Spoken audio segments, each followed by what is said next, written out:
Hello everyone, my name is Patty Elaine. Welcome or welcome back to 78 Reflections. In this video, I'm going to be doing a first impression and a deck interview with the Star Tarot. I'm not going to be doing a deep dive or a full walkthrough, but I'd like to give you a sense of this deck that I will be using in my Decan walk. And if you're interested in knowing more about that, I will link that in the description box. But I just wanted to show you a little bit about this deck since I'm going to be using it extensively. So this is a mass market deck. It is where I live in Canada. It is available at local shops, and it may be available through Indigo, I'm not sure, but I ended up getting mine through Amazon. That is the most accessible where I live. And it's a big box, as you can see. I've already taken the deck out, but I just wanted to show you what it looks like. It is magnetic, it is beautiful, but it is large, so it is going to have to go in storage from my perspective. So I was drawn to this deck because I wanted to learn more about astrology and the connection with the tarot. And this also has a magnificent guidebook. So let me just show you some of the highlights. This is the second edition of the deck, in case you're wondering. So there is a lot in this deck in this book about symbolism. So you can see there's a full 2 pages on each of the major arcana. And it talks a lot about what's in the imagery, which I'm very interested in learning about. And then when you go into the minor arcana, it groups them together, like it does all of the aces together, all of the 2s and so on. But it also talks about decans, lunar cycles. So I think this is going to be a very informative book, as well as an amazing deck to work with.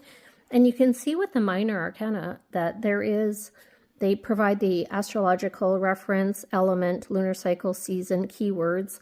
And there is slightly less text, but there still is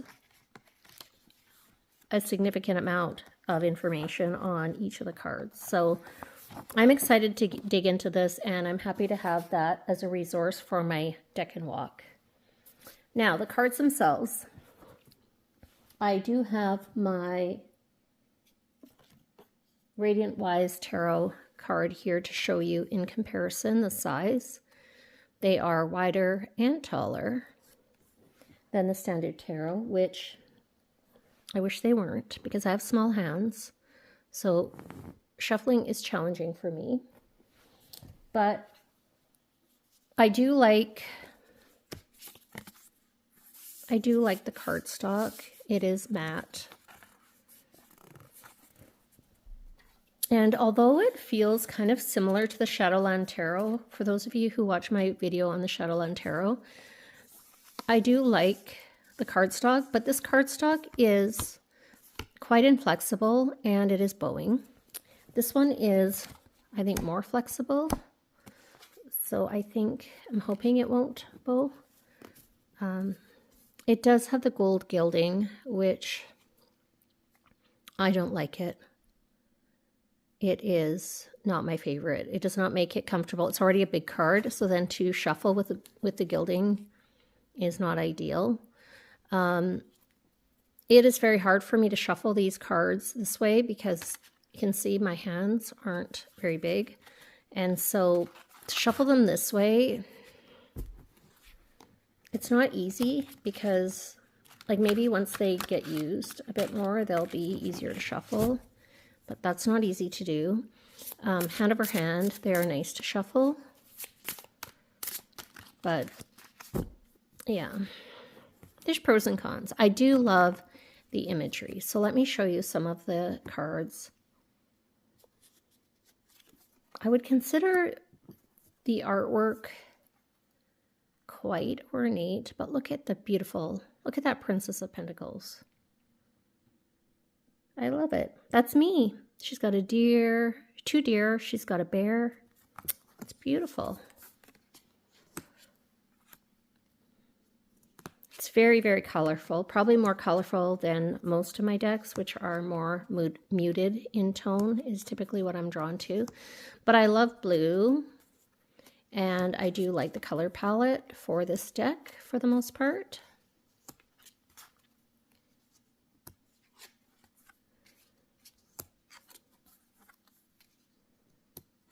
I feel like these cards are, look at that card. Look at the Four of Swords. She's in a den. Oh, I am going to love the animals in here, and I'm going to really enjoy exploring, whoa, the unique imagery that is offered in this deck. Beautiful Knight of Cups. Oh, look at this Emperor. That is a very unique Emperor card.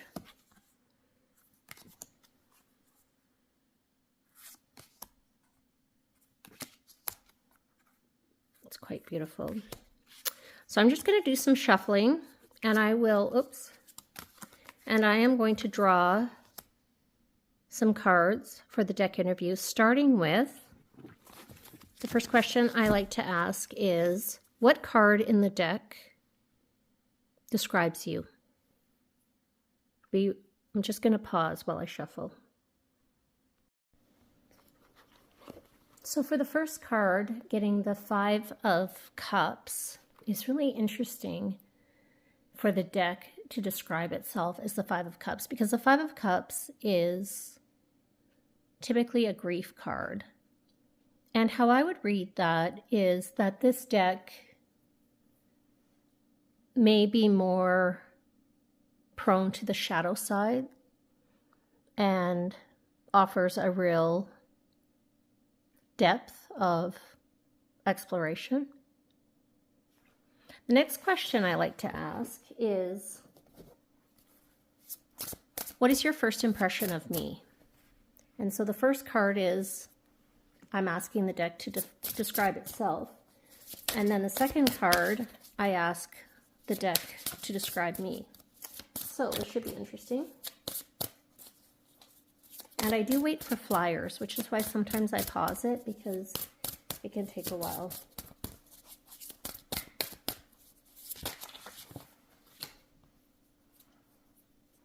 All right, the Four of Pentacles.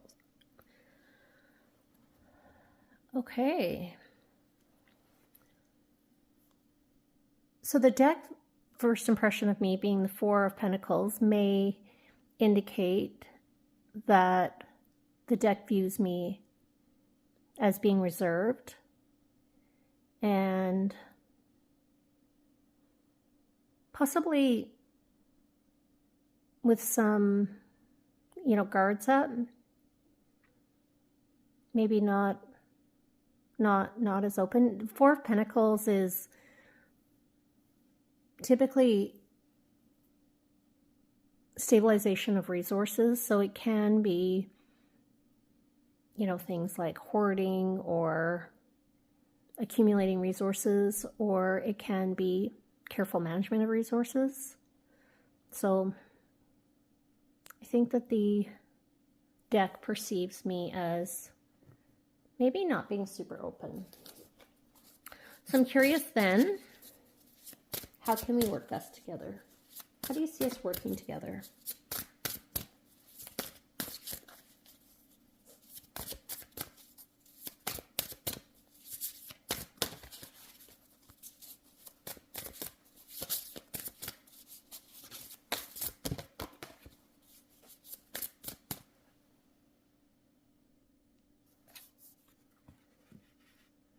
Eight of Pentacles. Well, Eight of Pentacles I interpret as mastery, and I think that's great.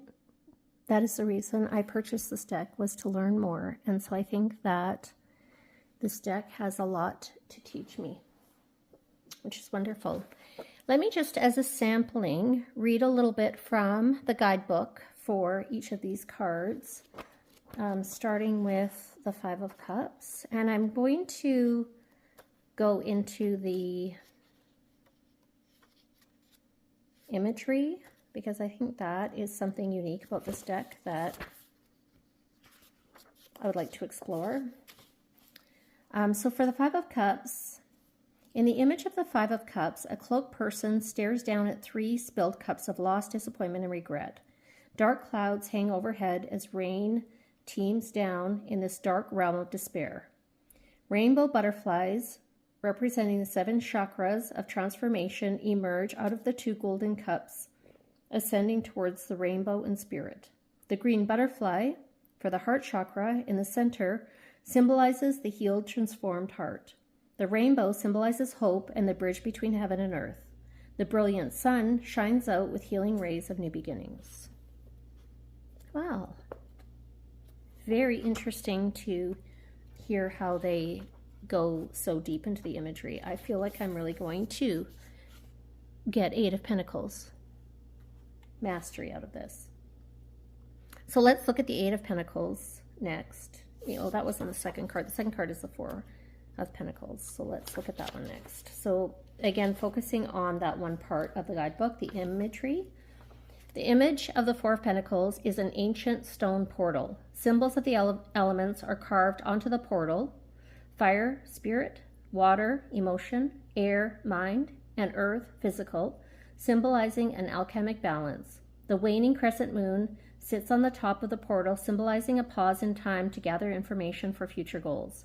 The dragonfly is the portal bug and guardian of the portal. Dragonfly guides one through the veil of illusion to transformation. The swan floats on waters of opportunity. Swan symbolizes grace and power, self-transformation, and trust in spirit. The sun symbolizes eternal desire. Interesting. Okay, 8 of Pentacles. The image of the 8 of Pentacles, cosmic hands, are weaving a prayer blanket of the cycles of the moon with the earth's creatures moving in unison. The image displays how we are all connected. How every action that each of us takes, no matter how big or small, affects the whole.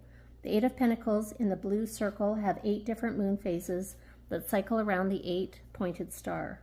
The web that illuminates out from the star connects the 8 pentacles with all of the stars in the image, representing cosmically that we are all intertwined.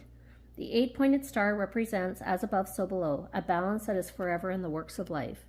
You are your own creator, weaving what you want or may not want in your life. This image is a medieval image for the sacred work.